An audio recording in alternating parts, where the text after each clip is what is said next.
Grotowski se lo considera el investigador teatral más importante después de Stanislavski. Los dos dedicaron su vida a indagar sobre la actuación. Pero para empezar, vamos a aclarar una cosa. Mucha gente los ve a Stanislavski y Grotowski como opuestos, incluso como enemigos, pero esto no es así. Es cierto que Grotowski criticó la memoria emotiva de Stanislavski, pero no quiere decir que no lo valore, todo lo contrario. Hay un texto donde lo deja bien claro, dice: creo que el método Stanislavski es uno de los mayores estímulos para el teatro europeo, especialmente en la educación de actores. Cuando murió Stanislavski, había dejado sin terminar el tema de las acciones físicas, algo que retoma Grotowski porque lo ve como una joya. Stanislavski había estado 10 años de su vida trabajando en esto, y Grotowski ahí descubre que con las acciones físicas puede hacer mucho, y él lo orienta de todas formas más al movimiento. Pero cuidado, no es que Grotowski sea la continuación de Stanislavski. En realidad, esto que digo es simplemente para destacar a estos dos grandes teóricos, teatreros, que probablemente sean los dos más grandes teóricos que han conceptualizado sobre el trabajo teatral, actoral. Pero bueno, vamos a Grotowski. Jerzy Grotowski nació en Polonia en 1933, estudió teatro en Cracovia y a la mitad de su carrera se va a estudiar un año a una especie de Erasmus a la Academia Rusa de Artes Escénicas de Moscú. Y esto es fundamental porque ahí tiene de profesor a Yuri Savatsky, que había sido actor de Vastangov y de Stanislavski, y el que lo introduce en las acciones físicas y también en el trabajo de Meyerhold. Cuando termina de estudiar Grotowski, empieza a dirigir en Cracovia una compañía que con sus giras va ganando cada vez más reconocimiento. Y ahí lo invitan a Grotowski a dirigir a Estados Unidos, a Europa, pero él después decide armar su espacio en Italia, el centro de trabajo Grotowski en Pontedera, cerca de Pisa, donde continúa su práctica, sus investigaciones, sus postulados teóricos, hasta el final de su vida en 1999. Él parte de una idea que es la del teatro que vuelve al mito, un ritual, donde participen actores y espectadores. Y su búsqueda tiene 5 etapas. Tiene el teatro de espectáculos, en el que aparecen dos conceptos suyos que son claves: el teatro pobre y el actor santo, que ahora veremos. El parateatro, en el que propone un modelo de teatro participativo donde los espectadores no solo observen, sino que también participen. El teatro de las fuentes, fundamentado en la indagación de los rituales de distintas tradiciones como el budismo zen de Japón, el vudú de Haití o los huicholes de México. Todo para conseguir un tipo de movimiento ligado a lo ancestral. El drama objetivo, en el que, siguiendo la fórmula anterior, busca contrastar su eficacia ante espectadores de otra cultura.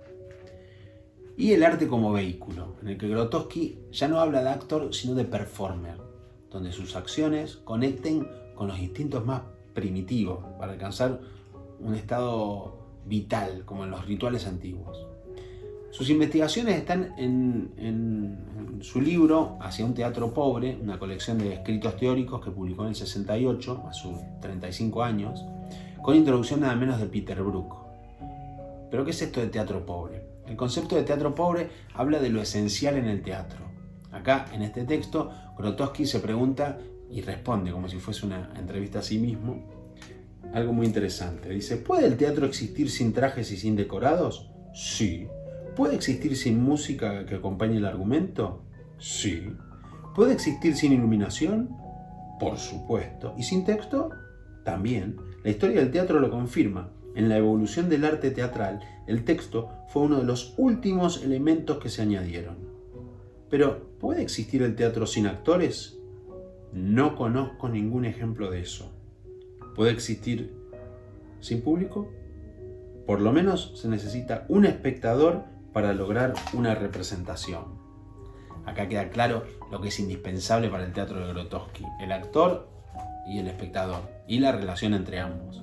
Le saca importancia a la escenografía, el vestuario, la iluminación, la utilería, el maquillaje, incluso al texto. Y con esto quiere demostrar que el teatro no deja de existir sin todo eso, sino que por el contrario se convierte en algo más puro.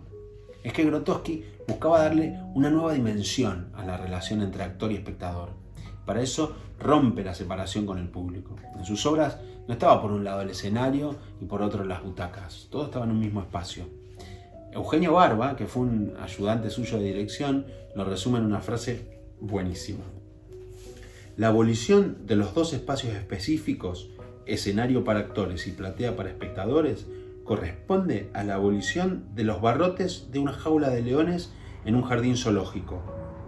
Protegidos por los barrotes, podemos estar a 40 centímetros del rey de los animales y sentirnos seguros. Bravo por Barba, genial. Claro, si no están esos barrotes que él dice de la jaula, hay un riesgo mayor. Y no es que los actores sean peligrosos tampoco, pero al estar más cerca de la acción, o mejor dicho, dentro, el público se siente distinto. Y hoy por hoy eso ya es algo más común, pero hay que imaginarse los espectáculos de Grotowski a principios de los años 70. Pero es que además, el público de Grotowski no solo estaba dentro de la acción, sino que tenías un papel. Porque, por ejemplo, tocaba estar sentado arriba de una cama y acababa siendo el enfermo en un hospital. Un gran cambio para lo que había. Grotowski introduce cambios también en el trabajo del texto, al tratamiento del texto, digamos, y sobre todo hace una investigación sobre el actor. Acá Grotowski revoluciona el oficio. Para él, el teatro era un medio donde el actor podía quitarse las máscaras sociales y mostrarse como ser humano. Un acto de total sinceridad. Nos habla de un actor santo que debe consagrarse a su oficio. Con este concepto de actor santo nos lleva un poco a Artaud, ¿no? Y a su idea de un teatro sagrado y ritual. El actor santo no interpreta un personaje a través de una técnica determinada, como las circunstancias dadas de Stanislavski o el distanciamiento de Brecht. Acá usa al personaje para desnudarse ante el espectador. Un acto de autorrevelación, de auténtica verdad, dice. El nuestro no intenta ser un método deductivo de técnicas coleccionadas. Todo se concentra en un esfuerzo por lograr la madurez del actor que se expresa a través de una tensión elevada al extremo, de una desnudez total, de una exposición absoluta de su propia identidad. En cuanto a la formación del actor, Grotowski la centra en el trabajo corporal y la voz. No es trabajo físico desde el punto de vista gimnástico, digamos, sino más bien fundamentada en imágenes que lo justifiquen, o sea, un trabajo de cuerpo y mente. Sobre la voz pensaba esto: si se desea liberar la voz, no se debe trabajar sobre el aparato vocal, es decir, no hay que fijar la atención sobre el trabajo de los órganos vocales. Se debe trabajar como si el cuerpo cantara, como si el cuerpo hablara. Y de la voz, su principal aporte son los resonadores, que son las zonas del cuerpo donde dirigir la voz conscientemente y para tener una sonoridad diferente. Está el resonador de la cabeza, del pecho, de la laringe, el resonador nasal, del occipital, del maxilar, y se pueden combinar distintos resonadores, incluso usar el cuerpo entero como un resonador. Sería como la impresión de estar hablando con esa parte del cuerpo. Esto le permite al actor tomar conciencia de su voz y explorar otras posibilidades. Pero ojo que el trabajo de los resonadores no era algo puramente técnico, porque esto lo llevaría a algo que no buscaba, algo más automático. Él iba justamente para el otro lado, para lo auténtico. Para él la autenticidad viene de los deseos o de las motivaciones. Y ahí aparece otro gran tema de Grotowski, el impulso y las acciones físicas. Dice: antes de una pequeña acción física hay un impulso. Allí reside el secreto de algo muy difícil de aprehender, porque el impulso es una reacción que empieza detrás de la piel y que es visible solo cuando se ha convertido ya en una pequeña acción.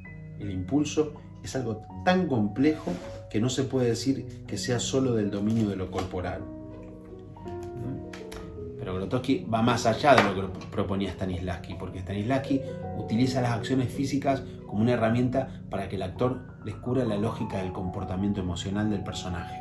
Y Grotowski lo que quiere es descubrir las acciones físicas partiendo de los impulsos internos. Él da un ejemplo muy gráfico para explicarlo, que está muy bien. Un tipo que da una conferencia y que en un momento alguien del público le hace una pregunta incómoda. Entonces, para ganar tiempo y pensar la respuesta, el tipo agarra la pipa, la limpia, la enciende. Acá fumar la pipa se convierte en una acción, porque tiene un sentido de por qué y para quién. Incluso si el tipo camina hacia la puerta como para irse de la sala, una pregunta incómoda, ese simple movimiento de caminar tiene unas acciones y también unas reacciones que aparecen dentro del movimiento. Esas visiones renovadas sobre algo que había empezado Stanislavski, sumado a todo lo que vimos con la idea del teatro como forma de cambio y encuentro, hicieron que pongamos a este director polaco a la altura de Stanislavski, porque en su momento fue referencia teórica del siglo XX y hoy por hoy sus influencias siguen influyendo al teatro de hoy del siglo XXI.